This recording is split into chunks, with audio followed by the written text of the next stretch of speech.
আজ শেষ হচ্ছে হজ ফ্লাইট। নির্ধারিত ৬টির পাশাপাশি অতিরিক্ত ৩টি ফ্লাইটের ঢাকা ছেড়ে যাওয়ার কথা। আশকোনা হজ ক্যাম্পে শেষ মুহূর্তের ব্যস্ততা। ৩০ তারিখে আমাদের কাছে হস্তান্তর করে গেছে। আমাদের আল্লাহ দিলে কোনো অসুবিধা হয় নাই। আমাদের কাছে সবার লাগি ভালো লাগতেছে। দেশবাসীর প্রতি দোয়া করতেছি, সবাই যেন ভালোভাবে চলতে পারে, দেশের যেন শান্তি ফিরে আসে। এখনো অনেকের বিমানের টিকিট না পাওয়ার অভিযোগ। ফোনে আসতেছে আপনারা আসেন, সব আসেন, এবার আসার পরে ফোন ধরতেছে না। এখন আজকে আমার বিভিন্ন রকমের কথা বলতে যে দিচ্ছি দিব। সরকার যদি এটা একটা পদক্ষেপ নেয়, কারা এই সমস্ত কাজ করে, তাহলে ভবিষ্যতে আর ইনশাল্লাহ আর এরকম করার সাহস পাইবে না। দেখছিলেন প্রধান শিরোনাম। দুপুরের সময় সঙ্গে আছি আমি হাফসাতুন্নেসা এবং আমি ফয়সাল মোর্শেদ। এবার অন্যান্য শীর্ষ সংবাদ। বিভিন্ন অভিযানে নিহত ১৩ জঙ্গির লাশ মর্গ থেকে নিয়ে যাওয়ার জন্য পুলিশকে ঢাকা মেডিকেল কর্তৃপক্ষের চিঠি। সিরাজগঞ্জে জেএমবির সুইসাইড স্কোয়াডের ৪ নারী সদস্য আটক। যুদ্ধাপরাধীদের বিচার নিয়ে পাকিস্তানের বিবৃতির ধৃষ্টতা। মন্তব্য সিমলা চুক্তিতে স্বাক্ষরকারী ডক্টর কামাল হোসেনের। ১৯৫ পাকিস্তানি সেনা কর্মকর্তার বিচার না হওয়ায় ক্ষোভ। সরকারি কর্মকর্তাদের মধ্যে যোগাযোগ নিবিড় করতে দেশীয় অ্যাপস আলাপন উদ্বোধন করলেন প্রধানমন্ত্রী। বললেন, ডিজিটাল বাংলাদেশের পথে দেশ আরো এক ধাপ এগিয়ে গেল। রাজধানীতে ট্রাফিক নিয়ন্ত্রণে এখনো ভরসা হাতের ইশারা। বাড়ছে যানজট। শিগগিরই চালু হচ্ছে সেমি ডিজিটাল পদ্ধতি, জানিয়েছে কর্তৃপক্ষ। এবং এএফসি অনূর্ধ্ব ১৬ নারী চ্যাম্পিয়নশিপের বাছাইয়ে অব্যাহত বাংলাদেশের জয়রথ।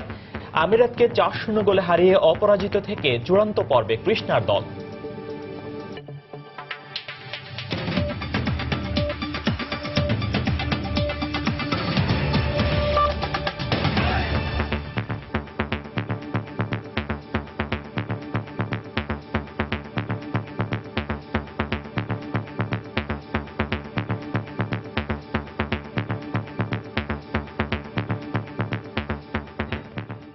হজ ফ্লাইটের শেষ দিন আজ। নির্ধারিত ৬টির পাশাপাশি অতিরিক্ত ৩টি ফ্লাইটের আজ ঢাকা ছেড়ে যাওয়ার কথা রয়েছে।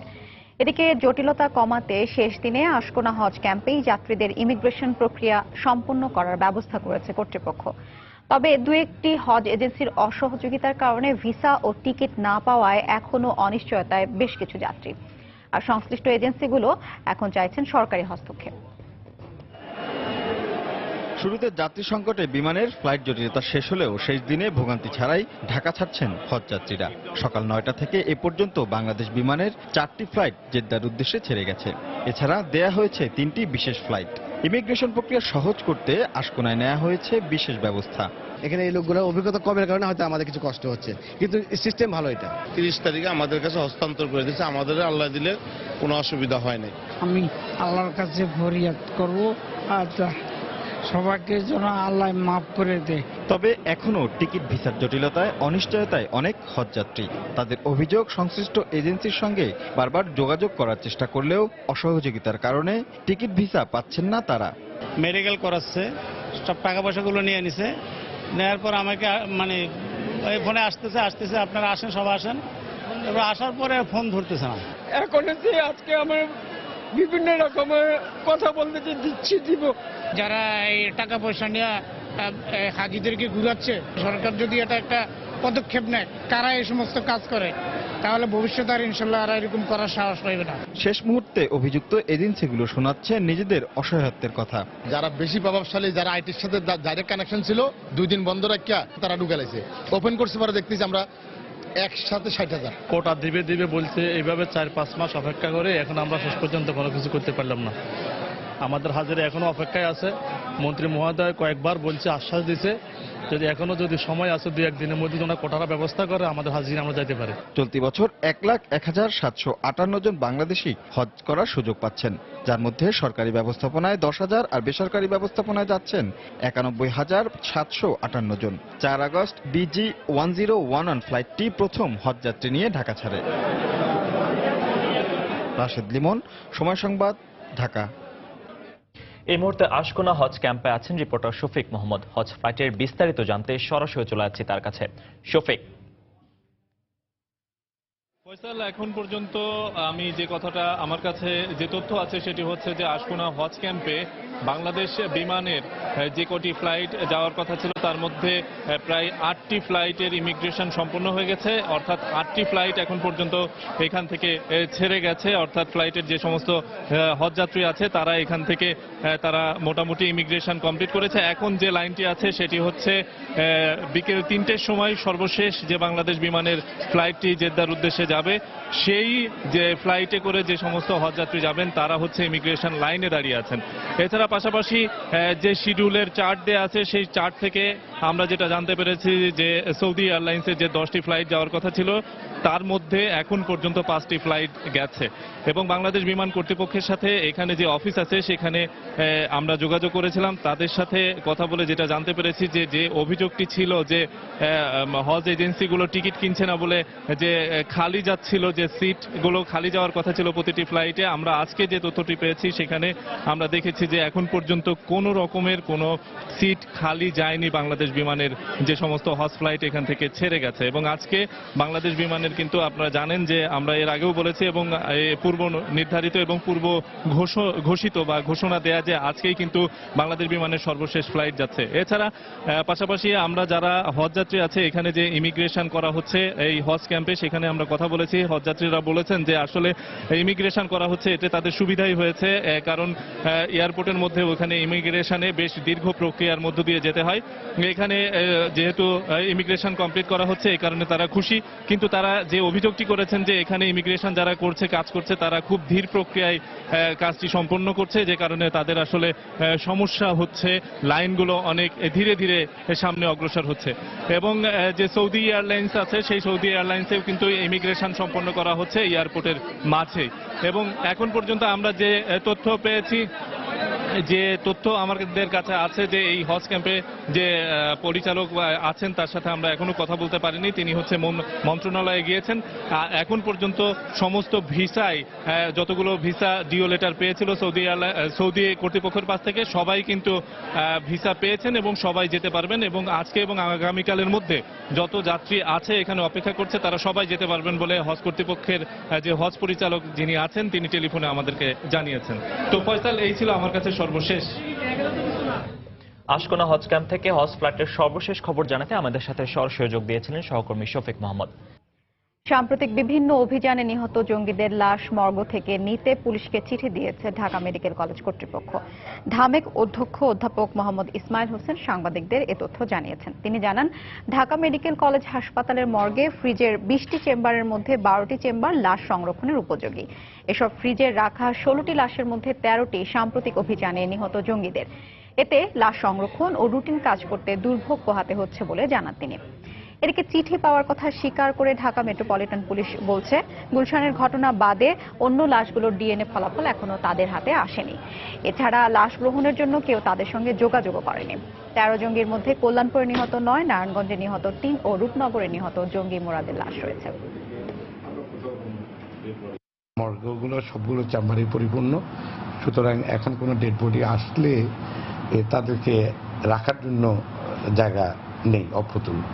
পুলিশ কমিশনার মহোদয়ের কাছে চিঠি দিয়েছি, এই আমাদের এই চেম্বারে এই মৃতদেহগুলো আছে, সরকারি নিয়ম অনুযায়ী এগুলোর নেক্সট পরবর্তী পরিকল্পনা কি ওইটা জানানোর জন্য আমাদের কিছু তদন্তের কাজে কিছু পরীক্ষা নিরীক্ষার প্রয়োজন রয়েছে। অবশ্যই এখানে ক্যাপাসিটির সীমাবদ্ধতা বা সংকুলন নাও হতে পারে। এই যে জঙ্গিরা যে মারা গেল তাদের কিন্তু কোনো আত্মীয় স্বজন, আমরা লাশ কাকে দিব যদি তারা কেউ আবেদন এখানে না করে? এই জন্য আমরা যে বিষয়টা আমরা আনুষ্ঠানিকভাবে অপেক্ষা করছি যে কারা কেউ তাদের লাশ নেয়ার জন্য আবেদন করেন কিনা। সিরাজগঞ্জে জেএমবির 4 নারী সদস্যকে আটক করা হয়েছে। তারা আত্মঘাতী স্কোয়াডের সদস্য বলে দাবি করেছে পুলিশ। ভোরে কাজীপুর উপজেলার বড়তলা গ্রাম থেকে তাদের আটক করা হয়। পুলিশ জানায়, জিহাদি কর্মকাণ্ড পরিচালনা ও জঙ্গি সদস্য সংগ্রহ করছে এমন সংবাদের ভিত্তিতে বড়তলা গ্রামের আবু সাইদের বাড়িতে অভিযান চালানো হয়। অভিযানে ফুলারা বেগম, শাকিলা খাতুন, সালমা খাতুন ও রাজিয়া বেগম নামে জেএমবির 4 নারী সদস্যকে আটক করে পুলিশ। ঘটনাস্থল থেকে জঙ্গিবাদী বই ও একটি কম্পিউটার জব্দ করা হয়েছে।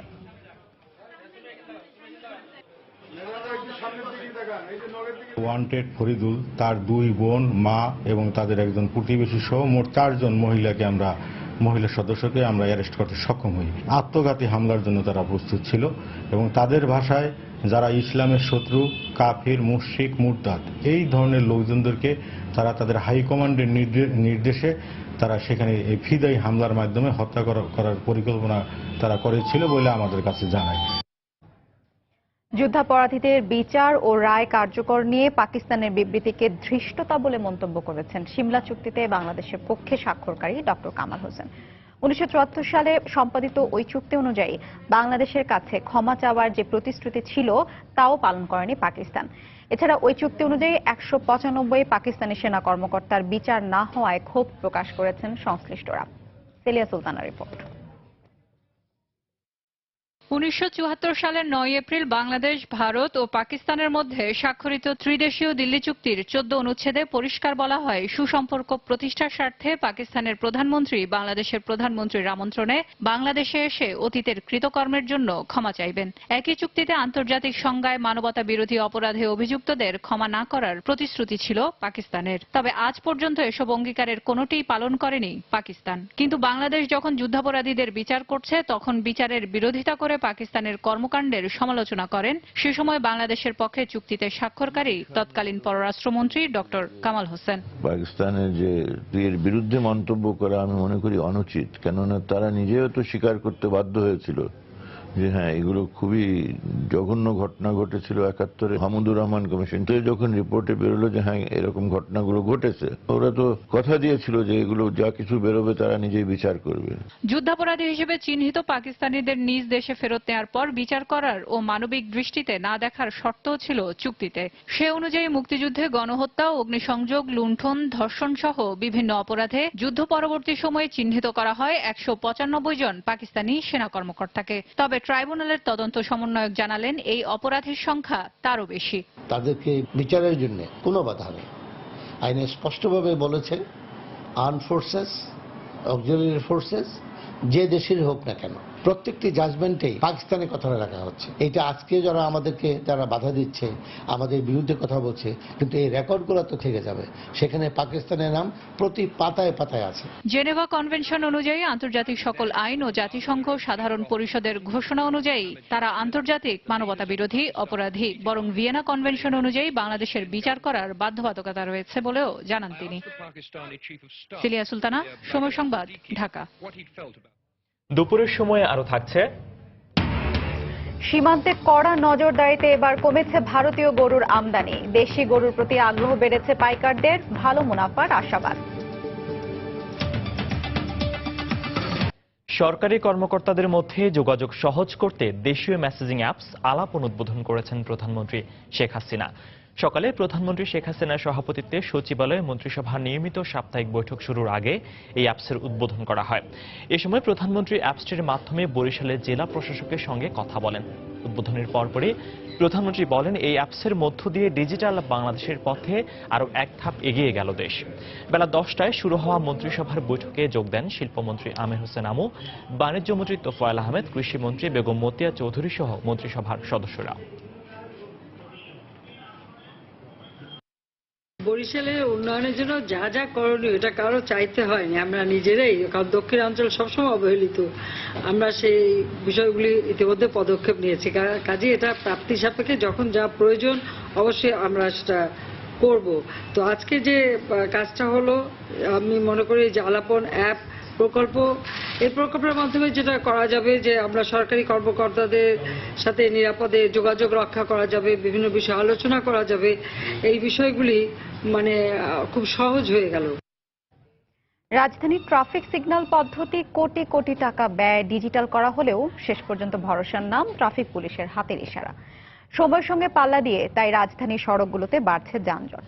বিশ্লেষকরা বলছেন, সড়কে সিসিটিভি বসানোর পাশাপাশি গাড়ি নিয়ন্ত্রণে ট্রাফিকদের হাতে দিতে হবে রিমোট কন্ট্রোল।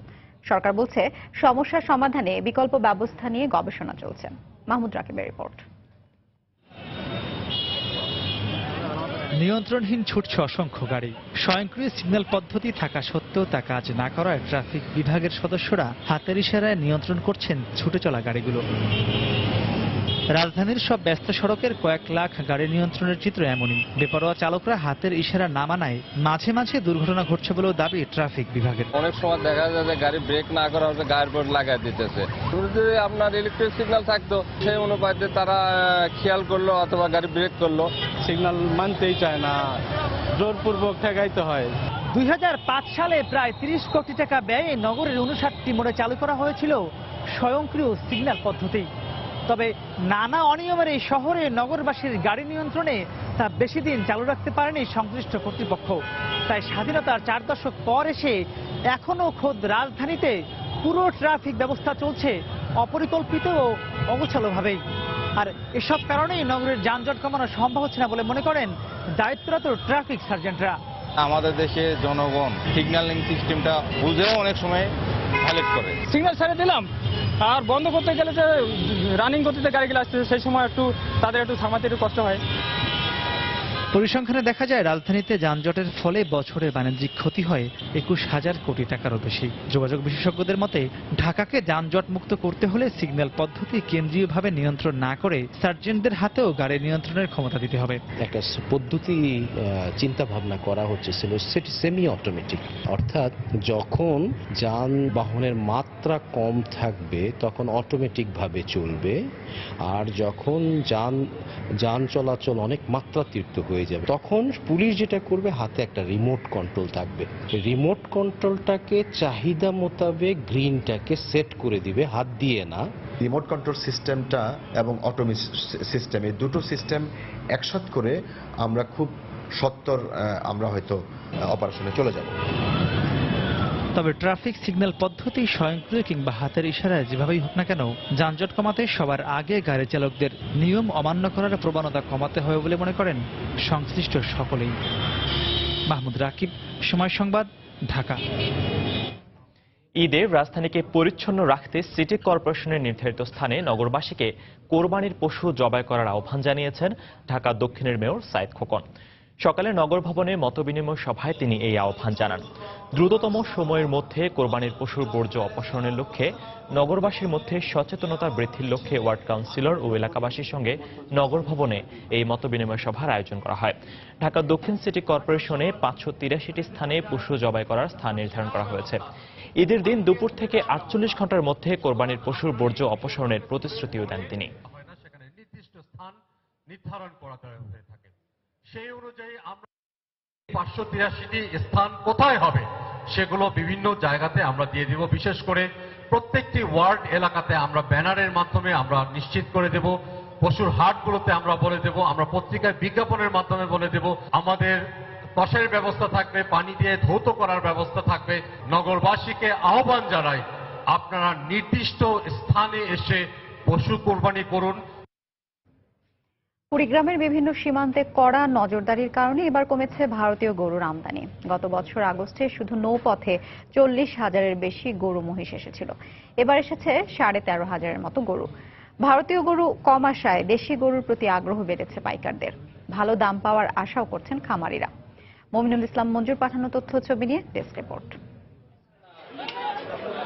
কিছুদিন আগেও জেলার বিভিন্ন সীমান্ত দিয়ে নৌপথে প্রতিদিন ভারত থেকে শত শত গরু মহিষ আসত। তারপর গরু প্রতি 500 টাকা ফি দিয়ে করিডোর করার পর বিক্রির জন্য তোলা হতো সদর উপজেলার যাত্রাপুর হাটে। ফলে চট্টগ্রাম, কুমিল্লা, নোয়াখালী ও কুষ্টিয়া সহ বিভিন্ন এলাকার পাইকাররা গরু কিনতে এই হাটে ভিড় করতেন। এখন সে চিত্র পাল্টে গেছে। বিএসএফ এর কড়া নজরদারির কারণে খুবই সামান্য পরিমাণ গরু আসছে। এতে দেশি গরুর প্রতি আগ্রহ বেড়েছে পাইকারদের। বর্ডারে অনেক কড়া, গতবার চাই গরু এবার অনেক কম আসতেছে, বাজারও অনেক গতবার চাই এবার বেশি। গরু ঘরে ঘরে পালছে, এই গরুগুলো হাটে আসছে। ভারত থেকে গরু কম আসায় ভালো দাম পাওয়ার আশা করছেন দেশের খামারিরা। ভারতে গরু কম আসাতে আমরা চর থেকে দেশি গরু কিনে আনছি। আশা করি ইন্ডিয়ান গরু না আসার কারণে গরু এবার ভালো দামে বিক্রি হবে। ব্রহ্মপুত্র পাড়ের যাত্রাপুর হাটে ভারতীয় গরু কম আসায় বেড়েছে দেশি গরুর আমদানি। এখন বেচা কিনা কম, ক্রেতা কম, তো সময় আছে তো ইনশাল্লাহ হবে, এটা আশা করতেছি ভালো হবে। জেলার প্রাণী সম্পদ দপ্তরের দাবি, নিবিড় পর্যবেক্ষণের ফলে এবার গবাদি প্রাণী হৃষ্টপুষ্ট করার জন্য মানবদেহের জন্য ক্ষতিকর ওষুধ ব্যবহার করেননি খামারিরা। স্টেরয়েড এবং হরমোন জাতীয় ওষুধ ব্যবহার না করার কারণে মাংস নিরাপদ হবে এবং যে পরিমাণ গরু বাজারে সরবরাহ আছে দেশি গরু বিশেষ করে আমার আশা যে খামারিরা লাভবান হবে। জেলা প্রাণী সম্পদ বিভাগের তথ্য অনুযায়ী কোরবানি ঈদকে সামনে রেখে এবার জেলায় 29,000 ষাঁড়, 2,000 বলদ, 2,500 মহিষ, 12,000 ছাগল এবং 7,500 ভেড়া পালন করেছেন কৃষক এবং খামারিরা। সময় সংবাদ, কুড়িগ্রাম। দুপুরের সময় আরো থাকছে নিউ ইয়র্কে বাংলাদেশি নারী হত্যার ঘটনায় একজন গ্রেফতার, জড়িত থাকার কথা স্বীকার জানিয়েছে পুলিশ।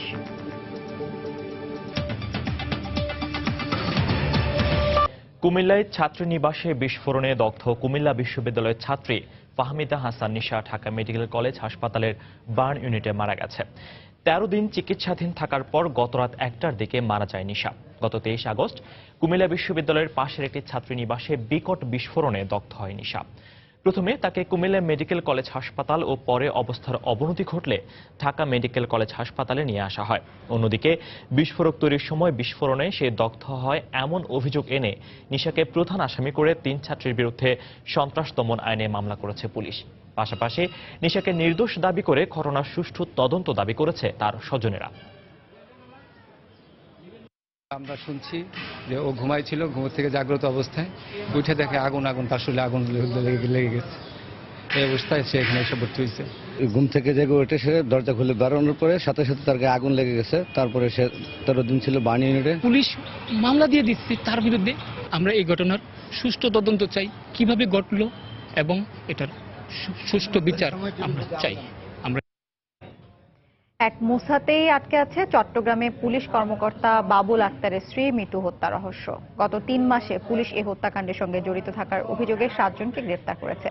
এমনকি বন্দুকযুদ্ধে 2 জন নিহতও হয়েছে। কিন্তু মুসাকে গ্রেফতার করতে না পারায় আড়ালে রয়ে গেছে হত্যাকাণ্ডের মূল কারণ। পুলিশ জানিয়েছে মুসাকে ধরতে অভিযান চলছে। বিস্তারিত জানাচ্ছেন কমল দে।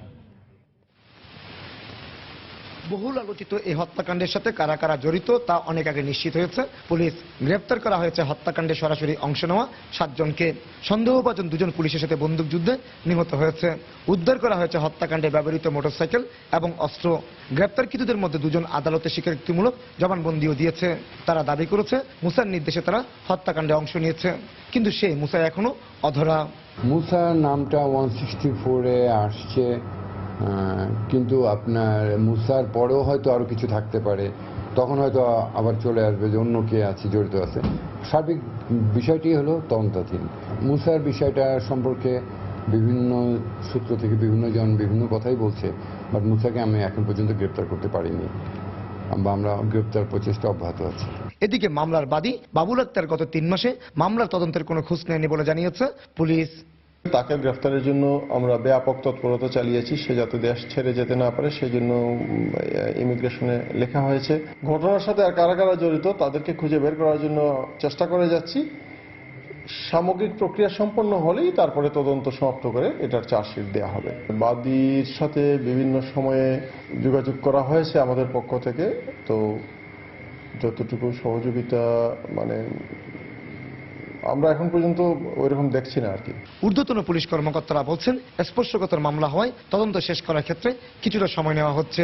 গত 5 জুন সকালে নগরীর জিসি মোড়ে গুলি এবং ছুরিকাঘাতে হত্যা করা হয় বাবুল আক্তারের স্ত্রী মিতু আক্তারকে। এই ঘটনায় বাবুল আক্তার বাদী হয়ে 5টা স্থানে একটি হত্যা মামলা দায়ের করেন। কমল দে, সময় সংবাদ, চট্টগ্রাম। দেখছেন দুপুরের সময়। টেল সুপ্রিম চেয়ারের পারফেক্ট শেপ আর ডিজাইন আপনাকে দেয় 100% কমফোর্ট। টেল সুপ্রিম চেয়ার। 16 কোটি টাকা আত্মসাতের মামলায় কুমিল্লার জেলা হিসাব রক্ষণ অফিসের অডিটর আব্দুল বারেককে গ্রেফতার করেছে দুদক। দুপুরে জেলা হিসাব রক্ষণ কার্যালয় থেকে তাকে গ্রেফতার করা হয়। দুদক কর্মকর্তারা জানান 2005 থেকে 2011 পর্যন্ত ব্রাহ্মণবাড়িয়া হিসাব রক্ষণ কার্যালয়ে অডিটর হিসেবে দায়িত্ব পালন করেন আব্দুল বারেক। সে সময় প্রায় 3000 ব্যক্তির পেনশনের 16 কোটি টাকা জালিয়াতির মাধ্যমে আত্মসাতের অভিযোগ ওঠে তার বিরুদ্ধে। এই ঘটনায় গত বছর 12 অক্টোবর 22 জনকে আসামি করে মামলা করে দুদক।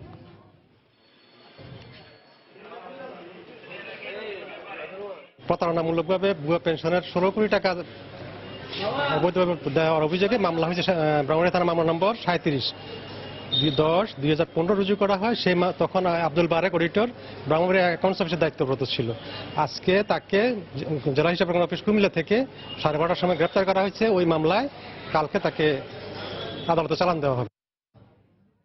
নড়াইলে 5টি ককটেল, অস্ত্র ও গুলিসহ শিবিরের 3 নেতাকর্মীকে গ্রেফতার করেছে পুলিশ। পুলিশ জানায়, গত রাত 1টার দিকে এসআই আইয়ুব হোসেনের নেতৃত্বে একটি দল সদর থানার মালিবাগ মোড়ে যানবাহনে তল্লাশি চালায়। এ সময় একটি মোটরসাইকেলের গতিরোধ করে ওই 3 জনকে আটক করে পুলিশ। তাদের দেহ তল্লাশি করে গুলিসহ একটি 1 শুটার গান এবং একটি ব্যাগ থেকে 5টি ককটেল উদ্ধার করা হয়। এই ঘটনায় অস্ত্র ও বিস্ফোরক আইনে তাদের বিরুদ্ধে মামলা দায়ের করেছে পুলিশ।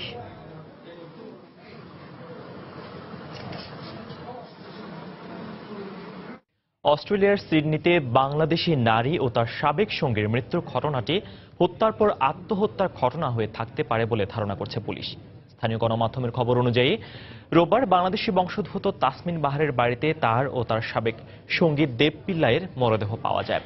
এ সময় বাসায় তাদের 3 বছর বয়সী মেয়েকে ঘুমন্ত অবস্থায় পাওয়া যায়। তবে পুলিশ জানিয়েছে, নারীর শরীরের আঘাতে কোনো চিহ্ন ছিল না, তাই ধারণা করা হচ্ছে এটি হত্যার পর আত্মহত্যা। পরিবারের বরাত দিয়ে গণমাধ্যম জানায়, 6 বছর একসঙ্গে থাকার পর কিছুদিন আগেই আলাদা হয়ে যান তাসমিন বাহার ও দেব পিল্লাই। এরপর মেয়েকে নিয়ে স্মিথফিল্ডের অন্য বাসায় চলে যান তাসমিন। সেখানেই বাবা দিবস উপলক্ষে মেয়ের সঙ্গে দেখা করতে এসেছিলেন দেব। তাসমিনের পরিবারের পক্ষ থেকে অভিযোগ করা হয়েছে, দেব প্রায়ই তাসমিনকে মারধরের হুমকি দিত। বিষয়টি তদন্ত করছে সিডনি পুলিশ। নিউ ইয়র্কে বাংলাদেশি নারী নাজমা খানম হত্যার ঘটনায় জনাথন গ্যালভেজ মার্টিন নামে এক তরুণের বিরুদ্ধে উদ্দেশ্যমূলকভাবে হত্যা ও অস্ত্র ব্যবহারের অভিযোগ এনেছে কুইন্স ডিস্ট্রিক্ট অ্যাটর্নি। ছিনতাইয়ের উদ্দেশ্যে গ্যালভেজ এই হত্যাকাণ্ড চালিয়েছে বলে স্বীকারোক্তি দিলেও বাংলাদেশি কমিউনিটির দাবি এই হত্যাকাণ্ড বিদ্বেষমূলক। নিউ ইয়র্ক থেকে শিহাবুদ্দিন কিসলুর পাঠানো তথ্য ও ছবি নিয়ে ডেস্ক রিপোর্ট। নিউ ইয়র্কের জ্যামাইকায় বাংলাদেশি নারী নাজমা খানম হত্যার ঘটনায় জড়িত অভিযোগে গ্রেফতার গ্যালভেজ মার্টিনকে আদালতে নেয় পুলিশ। ঘটনাস্থলের সিসিটিভি ফুটেজ দেখে তাকে শনাক্ত করা হয়।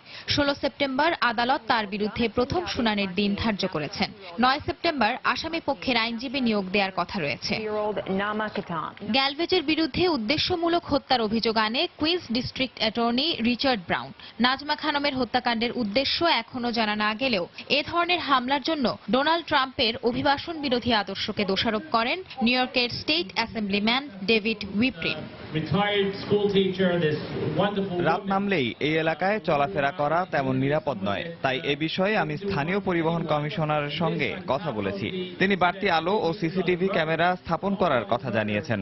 আমি চাই এই হত্যাকাণ্ডের সুবিচার হোক। হত্যাকাণ্ডের স্থলে রোববার বিক্ষোভ সমাবেশ করে প্রবাসী বাংলাদেশিরা। হত্যাকাণ্ডটি বিদ্বেষমূলক উল্লেখ করে তারা এর সুষ্ঠু বিচার দাবি করেন। সমাবেশে অ্যাসেম্বলি ওমেন এলিসা হাইম্যান সহ স্থানীয় মূলধারা রাজনীতিক ও প্রবাসীরা বক্তব্য রাখেন। যুক্তরাষ্ট্র জাতি, ধর্ম, বর্ণ নির্বিশেষে সবার অধিকারের পক্ষে কথা বলে। এখানে স্বাধীনভাবে যার যার ধর্মচর্চার অধিকার রয়েছে। এই মূল্যবোধের ওপর হামলা মানে গোটা জাতির ওপর হামলা। আমরা এমন ঘটনার পুনরাবৃত্তি চাই না। এইটা যদি রবারি কেস হইতো তাহলে তার থেকে যা ছিল তার নেওয়ার চেষ্টা করতো, তাতে কিছুই নেওয়া হয় নাই। এটা সম্পূর্ণভাবেই প্রমাণ করে যে এটা একটা হেট ক্রাইম। দিন দিন এখানে অনেক ক্রাইম বেড়ে যাচ্ছে, আমরা সিকিউরিটি চাচ্ছি। হেট ক্রাইম আগের চেয়ে এখানে বর্তমানে অনেক বেশি হচ্ছে। হ্যাঁ, আমরা সিকিউর ফিল করতেছি না। আমাদের বাচ্চা কাচ্চা নিয়ে আমরা এখানে বসবাস করি। হ্যাঁ, আমাদের ফ্যামিলি নিয়ে আমরা একটা ভীত এর মধ্যে আমরা বসবাস করছি। অভিযুক্ত গ্যালভেজ এক প্রবাসী বাংলাদেশির বাসায় ভাড়া থাকতেন বলে জানা গেছে। গ্রেফতারের আগের দিনই তার সন্ধানদাতার পুরস্কার $2,500 থেকে বাড়িয়ে $10,000 ঘোষণা করে কর্তৃপক্ষ। সময় সংবাদ, নিউ ইয়র্ক, যুক্তরাষ্ট্র। রাজবাড়ীর দৌলতদিয়ায় 3টি খাট বন্ধ থাকায় ফেরি নোঙর করার জন্য দেখা দিয়েছে খাট সংকট। আর খাট বন্ধ থাকার প্রভাব পড়েছে মানিকগঞ্জের পাটুরিয়া খাটেও। নদীর তীব্র স্রোতে সকালে দৌলতদিয়ায় 4 নম্বর খাটের একটি অংশ ভেঙে যাওয়ায় খাটটি বন্ধ ঘোষণা করে কর্তৃপক্ষ।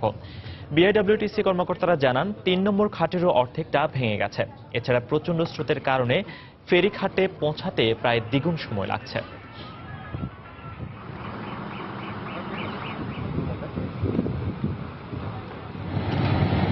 এদিকে দৌলতদিয়ায় ঘাট বন্ধ থাকায় পাটুরিয়া ঘাটে যাত্রী ও চালকদের অপেক্ষা করতে হচ্ছে ঘন্টার পর ঘন্টা। সৃষ্টি হয়েছে তীব্র যানজট। পণ্যবাহী ট্রাক সহ ছোট বড় 6 শতাধিক যানবাহন পারাপারের অপেক্ষায় রয়েছে। দৌলতদিয়া পাটুরিয়া নৌ রুটে 18টি ফেরির মধ্যে 13টি ফেরি সচল রয়েছে।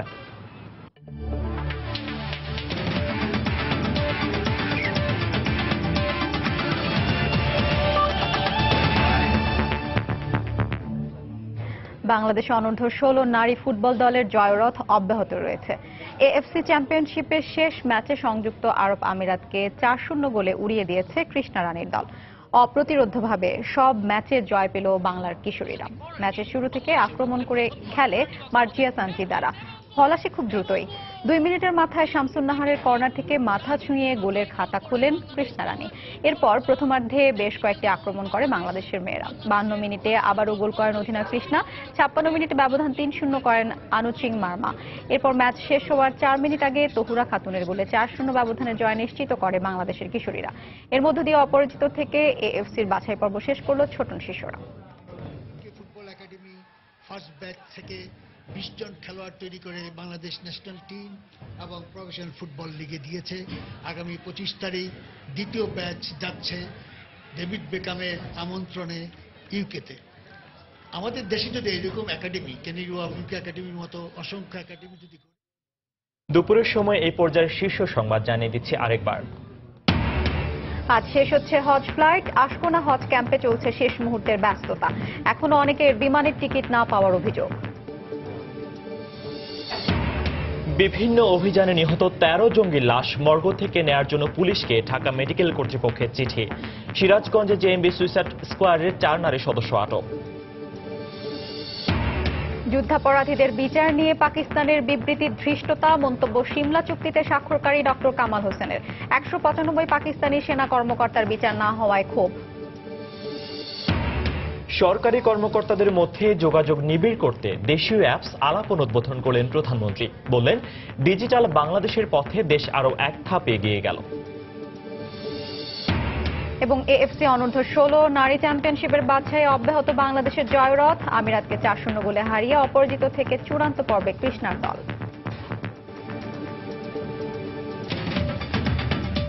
এই ছিল দুপুরের সময়। যে কোনো খবর পেতে ভিজিট করুন সময়নিউজ.tv। সঙ্গে থাকুন সময়।